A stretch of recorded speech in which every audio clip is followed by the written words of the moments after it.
Coucou les préas, j'espère que vous allez bien. J'ai encore le plaisir de vous retrouver ce matin pour passer du temps dans la présence de Dieu. Soyez bénis.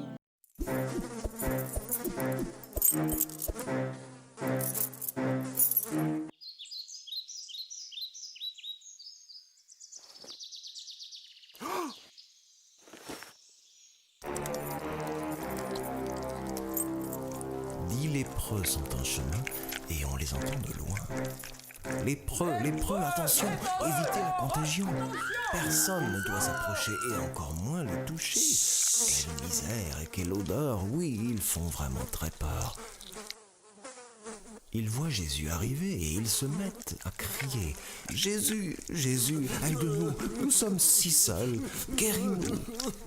Jésus a vraiment pitié. Il leur dit, ok, partez de suite voir le prêtre, vous êtes guéris de la lèpre. Ils repartent et en marchant, ils sont guéris, épatants.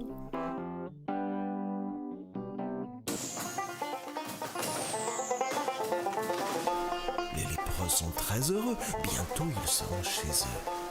Un des hommes n'avance plus, il pense très fort à Jésus. Je voudrais lui dire merci, car c'est lui qui m'a guéri.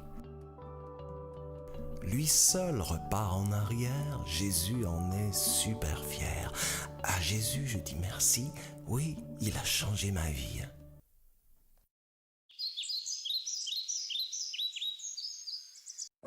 Que peut-on retenir de cette rencontre de Jésus avec ses 10 lépreux?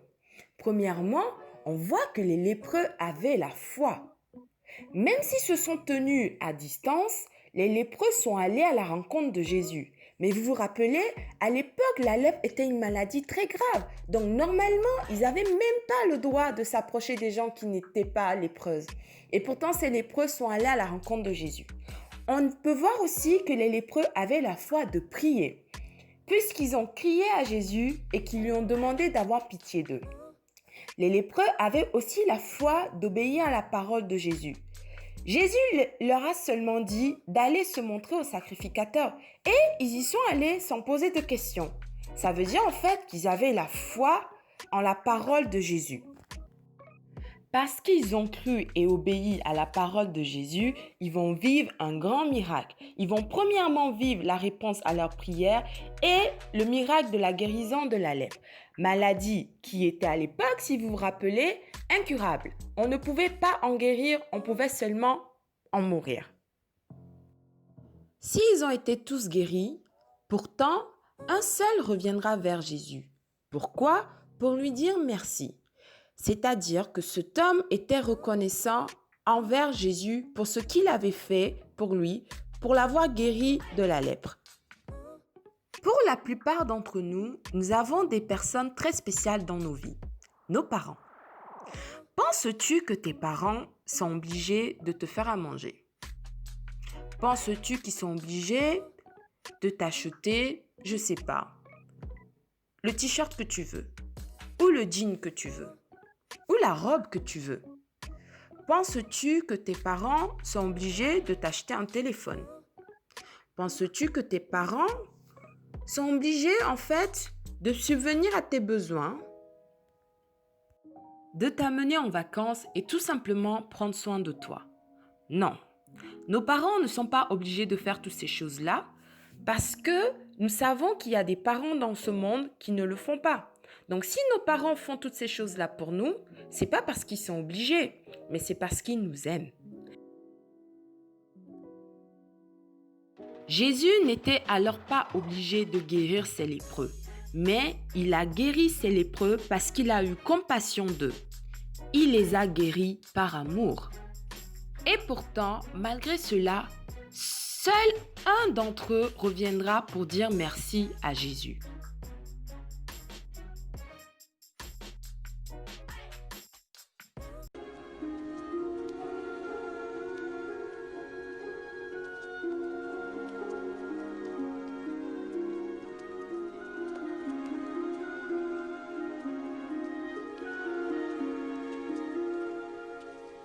Oh, excusez-moi un instant, s'il vous plaît.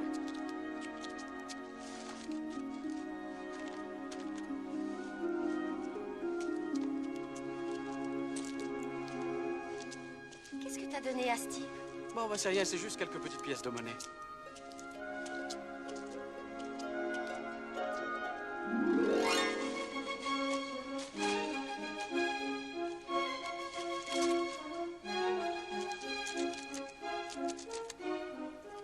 Randolph! Ah, laisse-moi tranquille, Mortimer. Randolph, Randolph!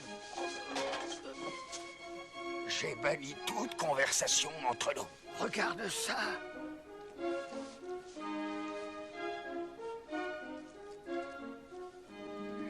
Mortimer, c'est reparti. Oui. Merci infiniment. Désolons un de ces jours.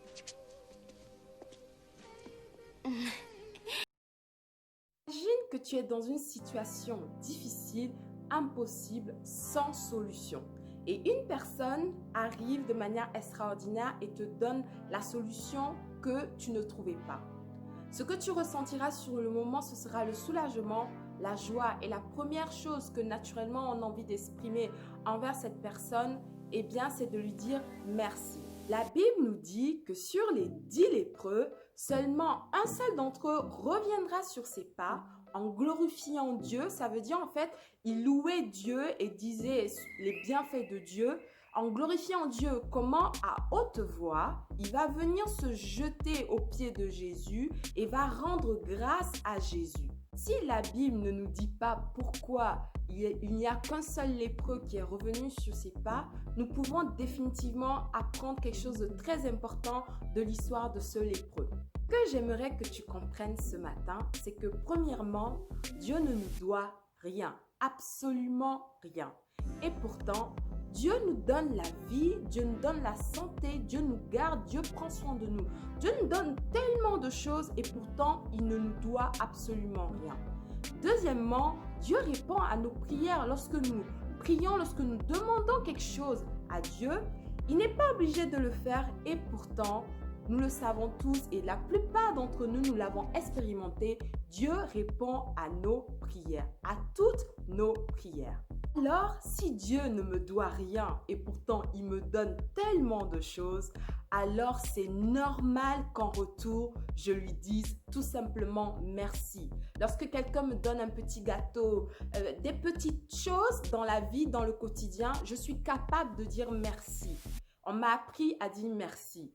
De la même manière, lorsque Dieu me fait du bien, lorsque Dieu me bénit, lorsque Dieu bénit ma famille, lorsque Dieu répond à ma prière, lorsqu'il me garde, qu'il me donne la bonne santé, qu'il me donne tellement de choses et des fois même des choses que je n'ai même pas demandé, ce n'est que normal de dire en retour merci. Alors, comme ce lépreux nous l'a montré ce matin, je t'invite à prendre un temps, prends une feuille et écris sur la feuille toutes les choses que Dieu a fait pour toi, toutes les choses que Dieu a fait pour ta famille, toutes les choses pour lesquelles tu es reconnaissant envers Dieu.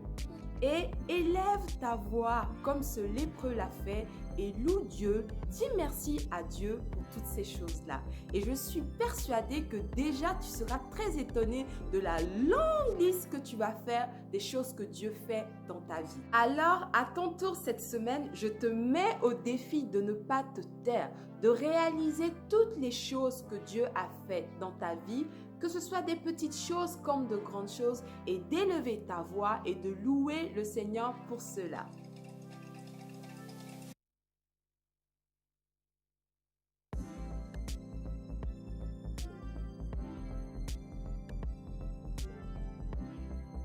Je vous retrouve très bientôt les Préas. Soyez bénis et passez un bon dimanche et une bonne semaine. À bientôt!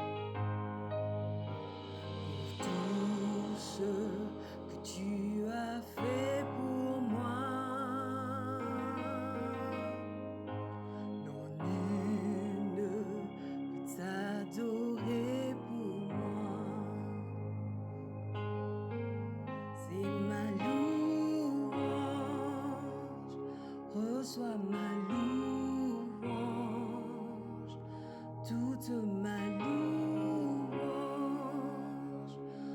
reçois ma louange, c'est ma louange,